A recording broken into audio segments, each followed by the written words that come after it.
Lovely. Yes, people, welcome back to Pearson Fitness. Today we're going to be doing a full day of eating, my current macros, my current calories, and we're going to be doing a push day later on as well. Lola's trying to get in the video. You gotta come say hello. She just wants to get in every video because you are the neediest dog in the entire world. But yes, going to be taking you through a full day of eating. I haven't done one in a while, and people seem to like the full days of eating. So we are currently on 4,200 calories, aiming for around 220 protein. I'll put the carbs and fats stuff on screen because I can't remember them exactly. But as long as we're getting our calories in, as long as we're getting our protein in, yes, I know. Honestly, anybody else cockapoo is as needy as this one? Yes, right. Yeah, so as long as we're hitting our protein goal, hitting our calorie goal, we're probably going to still make progress. Ideally, obviously, on our training days, you want the higher carbs, a little bit lower fat. Rest days, your fat's going to be a little bit higher and staying in the calories. So I'm going to walk you through the day. First off, I always do my morning routine.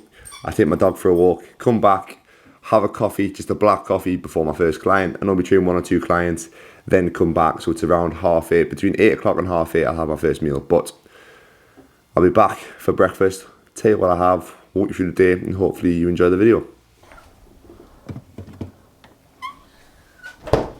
Right, meal number 1. Time is 8:30. So meal 1, 8:30. I like to give myself a little bit more time in the morning. That's where I get up a little bit earlier, go for a walk, do my morning routine, have a coffee, train a client, then have my breakfast. I'm someone who isn't really starving and really hungry first thing in the morning, especially when I'm on a little bit higher calories. So I like to give myself 2, maybe 3 hours in the morning just to let my body kind of wake up, let my appetite increase, just get plenty of water in.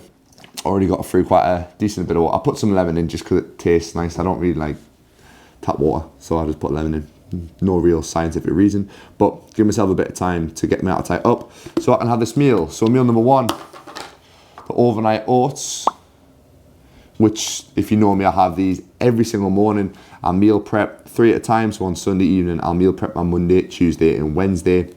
And then on Wednesday evening, I'll meal prep my Thursday, Friday and Saturday. Just so I've got it prepared. It has got 105 grams of oats in, 35 grams of Cymex vegan protein powder, which I find mixes really well, tastes really nice, chocolate flavour, mixes really well, thickens the oats up compared to a normal whey protein, which kind of like goes a little bit too runny and I don't really like the consistency of it. This bulks my meal out a little bit more.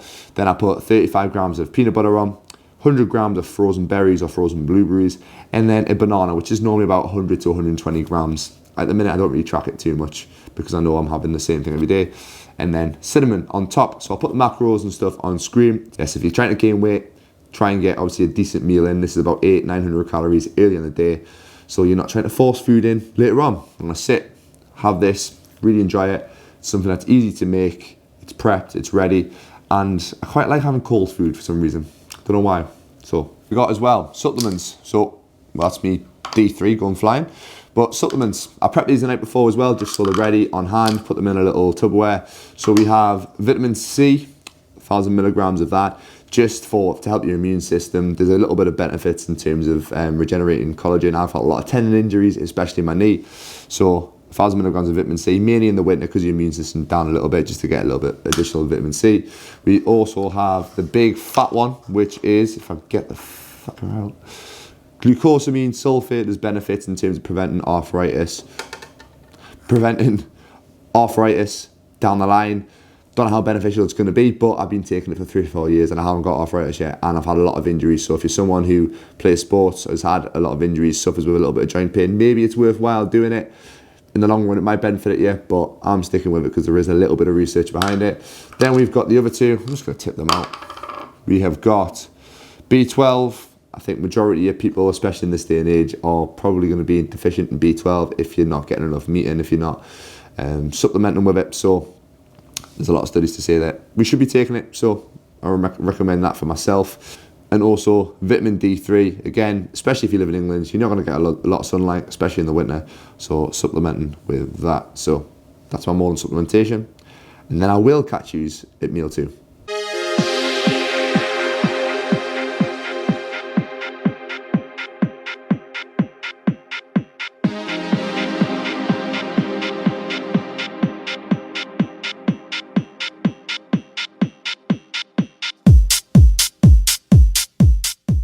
Got anything to say to the camera, big man? No,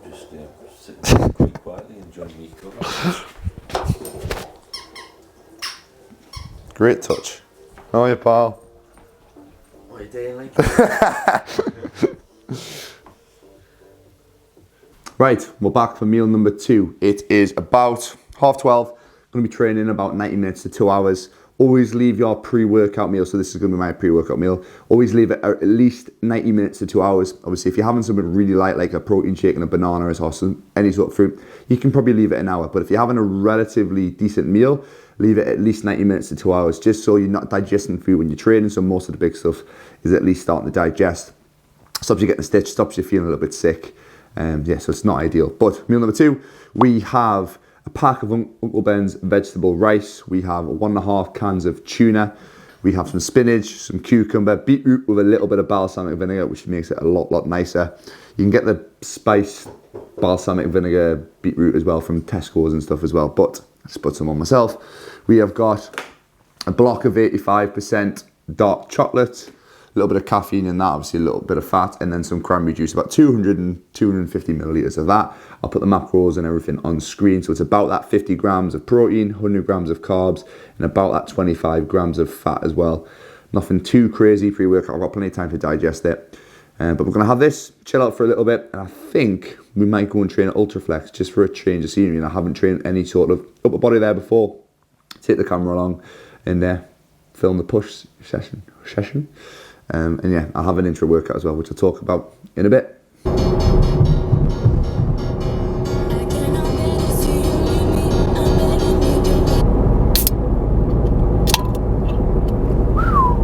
Yes, people, so we are on our way to Ultraflex, Durham. Driving along, just started sipping on the White Monster. It's going to be my pre-workout for today. We will also have a little bit of Nova Pump Neuro, just for a little bit more pump, a little bit more focus. Haven't had it for a while, so I'm going to be back on that. Sun is shining, so you can't really see me too well. Apologies for that, but I want to say talk about two things. First of all, train at different gyms, train on your own. Obviously, it's a very intimidating environment going into, especially bodybuilding gyms, if you're someone who's maybe new to the gym or just changing gyms in general. Like, I even get anxious going to a different place. Obviously, Ultraflex is a very good gym. There's a lot of good bodybuilders there, a lot of big lads, so it can be very intimidating. A little bit of advice for people who are feeling a little bit intimidated, a little bit nervous about going to a gym, or maybe it's the first time going to a gym. You've just got to get yourself in there. Anything that is just outside your comfort zone, something that makes you nervous, is a good thing. The more that you can step outside your comfort zone, the more that you can step into those unknown areas, new areas, things that scare you, things that obviously aren't too scary. I think you can push yourself too far, but just out of your comfort zone, things like that. They can build character, they can build you into a stronger person, stronger individual mentally, and the more that you push yourself out of your limits, the more that you're going to progress in life, and more that you're going to want to go and try different things and do different things. You'll grow as a person, all in general. So definitely a tip, just force yourself to go. Just got to commit to it. Things that scare you are good things. Second of all, back to nutrition, back to my full day of eating. So intra workout, we are going to be having our usual supplements. So intra workout, we have a little intra workout shake on my back.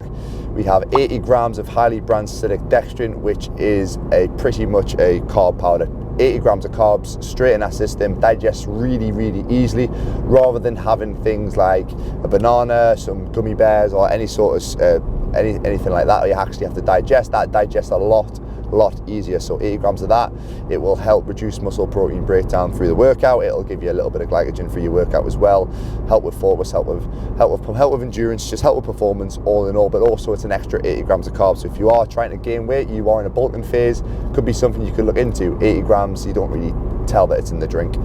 Next of all, we have 15 grams of essential amino acids. The reason I have that, again, is to reduce muscle protein breakdown in our workout. So obviously when we do train, we're breaking down our muscles need to repair. We're in what they call a catabolic state. So a combination of highly branched acidic dextrin and essential amino acids has been shown to slightly improve that, or reduce the amount of muscle protein breakdown to help us repair and build more muscle. Also, there's benefits of obviously improving muscular endurance. There's loads of little benefits in terms of EAAs, because you are pretty much just getting in little dabbles of protein as you train. So next up, we have creatine monohydrate. I use Creapure by My Protein, literally because if you ever need to kind of mouth it and put it straight in your mouth, it dissolves really easily. Literally just like dissolves straight away, rather than other creatine powders, which can be a little bit kind of like lumpy and not as nice. So the reason I'm going to switch sides is because the lighting's shocking. So the reason I take that, there's a lot of studies, probably the most researched supplement in terms of increasing sport performance, increasing power as output, helps increase that ATP system, that adenosine triphosphate system, just an extra few seconds, so we have a little bit more energy in that short burst. So yeah, definitely take that. And then I have a little bit of pink Himalayan salt, just for electrolytes, just obviously when we're training we're going to be sweating, and that is my intra workout. So key things: highly balanced dextrin carbs, 80 grams of it, 15 grams of essential amino acids, 5 grams of creatine, and a little bit of salt. And obviously I'm getting a good litre or two of water in as I'm training. So off to the gym. Apologise you can't see me because of the sun, but we're going to get a push day in, and I'll probably do a workout walkthrough for that one. So yeah, hope you enjoy that. Right, so a little bit of a push day workout walkthrough. We are starting off on the pec deck, purely just a warm up. I like to throw in some sort of isolation movement to start my workout, depending on what muscle group I'm working. For this, we're starting off obviously chest, being a push day, working isolation movement just to get a little bit of blood in the muscle, and also to get that activation, to get actually used to contracting the muscle that we're working, which again is the chest today. You could do the same thing on a leg day. I did it with Rob in my mic'd up video episode 1, where we wore it on the leg extension, staying 4 or 5 reps away from failure, well away from failure, but just to get used to contracting that muscle, working it in its shortened range as well, which is quite hard to get into as we go through the workout. So key things on this: I'm only going as far back as my chest will be able to still activate. So if I go really far into a deep stretch, my anterior delt's probably going to end up taking up most of the pressure, most of the tension. If I probably go just in line on my shoulder, I can still activate my chest. So this is something to be noticeable of when you're doing any exercise. Can you actually activate the muscle in the range that you're working? Same thing on that shortened range. I'm only going in line on my shoulder. Any closer in line with my shoulder, then my chest is going to stop working. It's going to be my anterior delt. So just control on this one, staying well away from failure. Again, the weight is very light on this. Starting off with new movements, start really light. Get used to that mind muscle connection, get used to actually working the muscle. You'll be surprised you don't need anywhere near as much weight, and then from there you can start to build. Next one, main compound movement of the day, is an incline dumbbell bench press. Now at Ultraflex, the benches were a little bit slightly higher up on an angle. I don't think I had a 30 degree, it was a 40 degree angle, so a little bit higher than what I'm used to. Key points on this one: not letting my elbows flare too much, which I've had a nasty habit of. So I'm slightly rotating them dumbbells inwards just to keep my elbows slightly tucked, to keep it on the upper chest. Again, I'm only going down as far as my chest is able to actually work. So for me, you can see it's my elbows just passing the line of my shoulder, pulls at the bottom, drive up. We'll do one set of 6 to 9 on this, and then one set of 12 to 15. So the 12 to 15 one burns. Trying to stay locked in. One thing I'm working on at the minute is to try and keep my core engaged. You can see in this, my rib cage is quite high.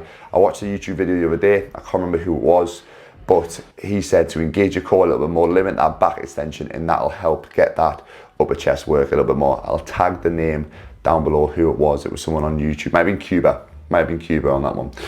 Next one, we've got the hoist press, which is a slightly, well, I've never used this machine before. Very interesting one. You can see as you go through the movement, you start to go into a little bit more of a flat press, and you're stretching a little bit more of an incline. So first time using this, just kept it very light, 2 sets of 8 to 12.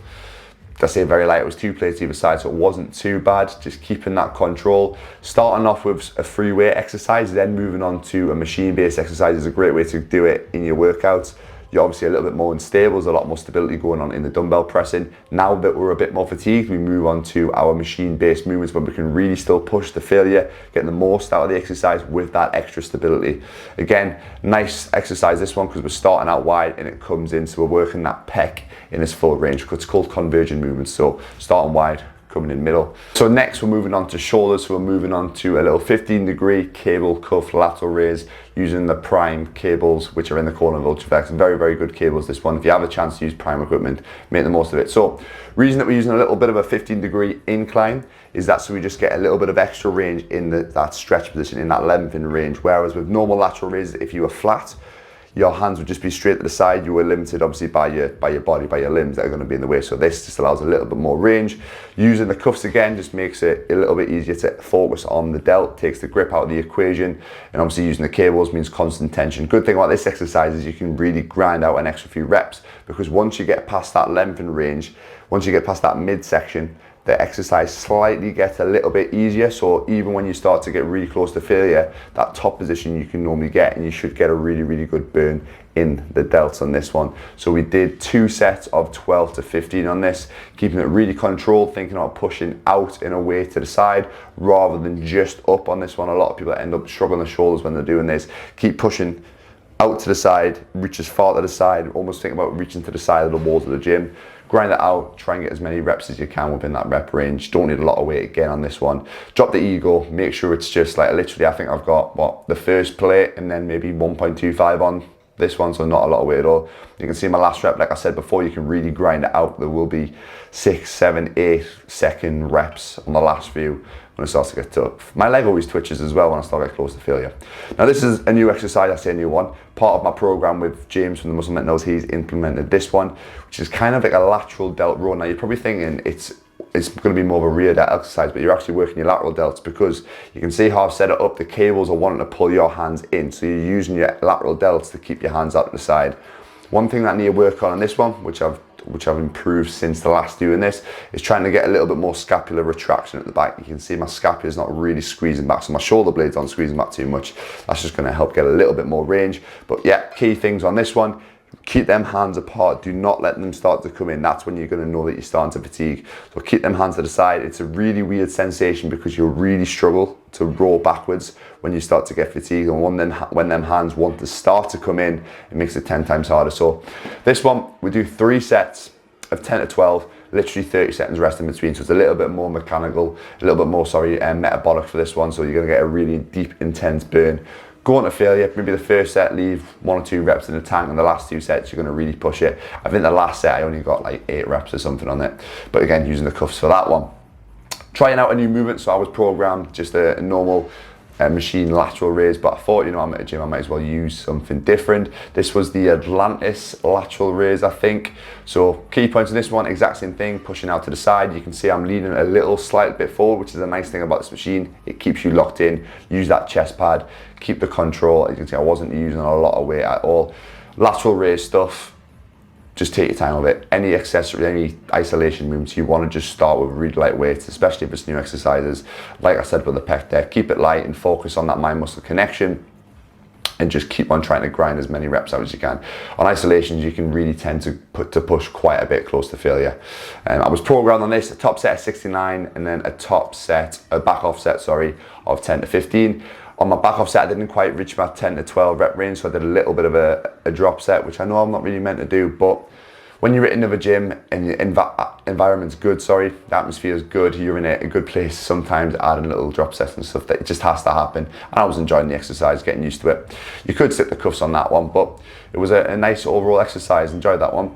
Moving on to triceps now, so chest done, now chest done, delts done, and now on the triceps, working the single arm over shoulder cable tricep press. So we're using the cuffs again, just wrapping it around my hands for this one, using my other hand, resting it on my bicep to keep me locked in. So my arm's naturally going to want to try and come across my body.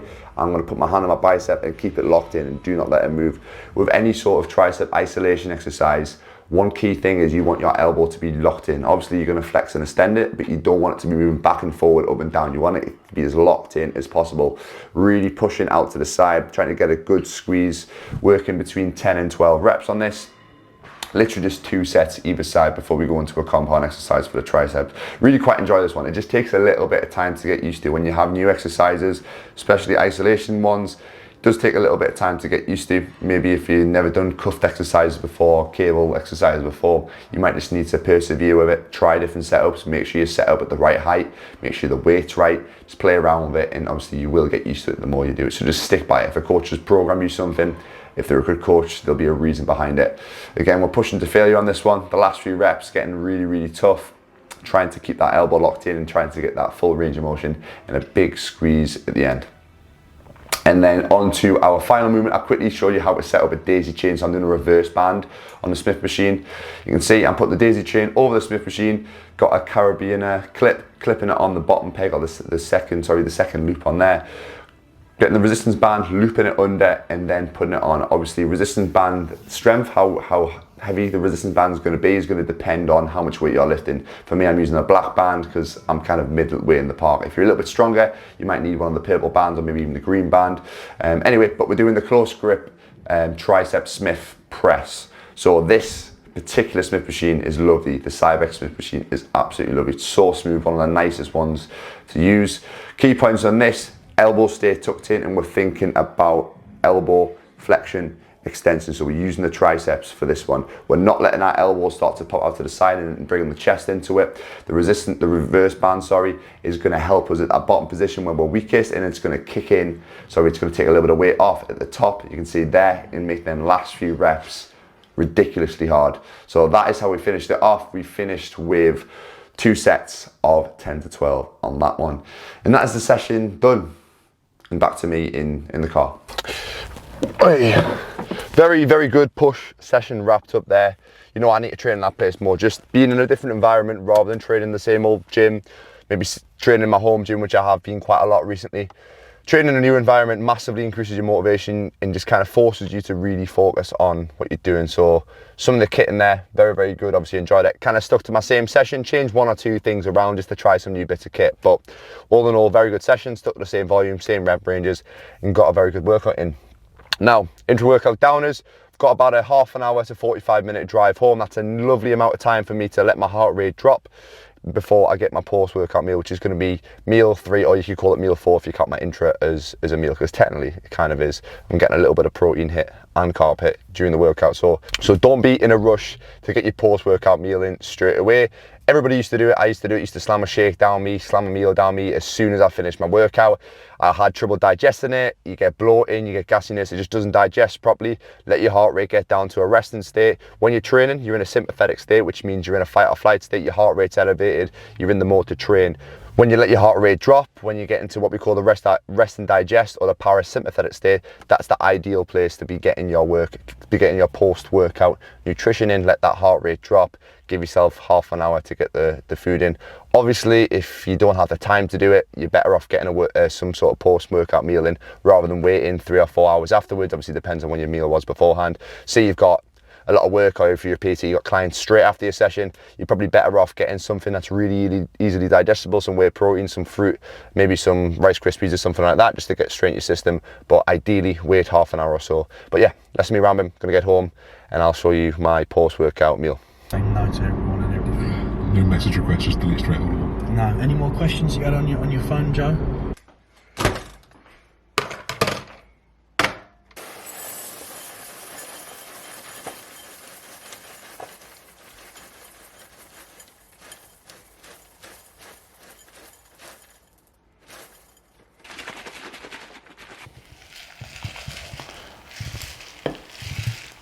Right, so post-workout nutrition, you want something high carb, high protein, low in fat. Reason is low in fat because fat slows digestion down. We want all the nutrients to go straight into our system after we work out. High in carbs, obvious reasons: replenish glycogen, help drive protein, help drive the nutrients into the muscles, increase insulin, and obviously high in protein because we need to repair their muscles that have been damaged during our workouts. Standard stuff, so we've got about 50 to 60 grams of protein, a little bit higher because I've got a lot of carbs which are adding a little bit of protein, but we've got 50 grams of whey isolate. We have got 150 grams of Cocoa Pops, or Aldi's version of Cocoa Pops. We have a kiwi, some micronutrition, and half a loaf of malt loaf from Aldi, not Soaring, malt loaf from Aldi, much better than Soaring. Again, just additional carbs, but the combination of the Rice Krispies, or the Cocoa Pops, and the malt loaf are giving me a little bit extra protein, but macros will be on screen. Very high in carbs, very high in protein, very low in fat. Very, very big meal. Post-workout will probably be your biggest meal of the day, especially if you're trying to gain weight. Little basic rule of thumb: if you're trying to gain weight, you want to aim for at least a 3-to-1 ratio of carbs to protein. So for every 1 gram of protein, you have 3 grams of carbs.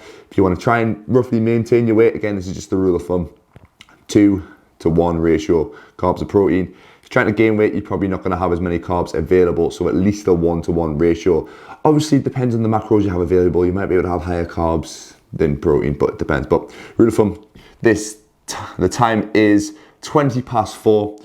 Got clients in about an hour's time. 3 clients, so I probably won't have a chance to eat until 8:30. So rule of thumb again, in terms of protein intake, in terms of meal timing, you want to aim for every 3 to 5 hours. That's just how often protein synthesis spikes every 3 hours. So you want to get a hit of protein then just to stay in as an anabolic state as possible. So 4 hours until my next meal.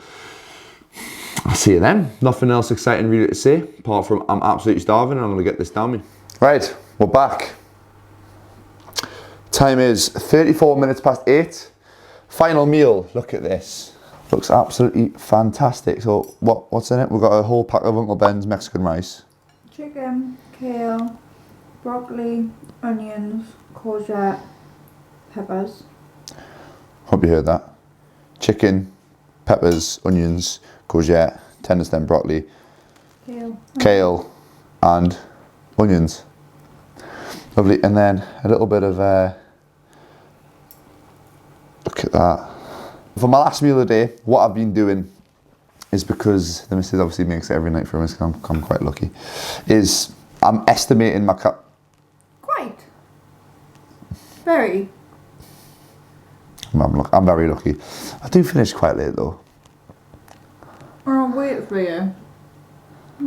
Yeah, you're hiding perfectly behind the protein shake. Yes, so I finish at 8:30. I'm very lucky that I have a meal prepared for us. But what I do with my last meal, I just estimate, I just eyeball what we've got. So we've probably got a full chicken breast, which is about between 150 to 200 grams of chicken, which I'll estimate from how much I've got. The veg and stuff, I probably won't track the veg, especially when you're in a gaining phase. If you're consistent with your veg intake, your fruit, well, let's say your veg intake, because it's lower calories, there's not a massive need to track it. If you are in a deficit and you are trying to cut down, you're on a diet, I would probably track it, just because them small amount of calories will make a big difference. If you're in a gain phase and you're having 4,000-5,000 calories, they're not going to make a huge difference. So I'll just maybe put like mixed veg and just put 100 to 200 grams in and just see what comes up, but I might not track it. The rice, obviously, I know a full pack of Uncle Ben's rice, and then I'll put a little bit of olive oil in. So I'll just estimate, I'll put my estimated calories and macros for this meal on screen, and then I'll also put the totals in.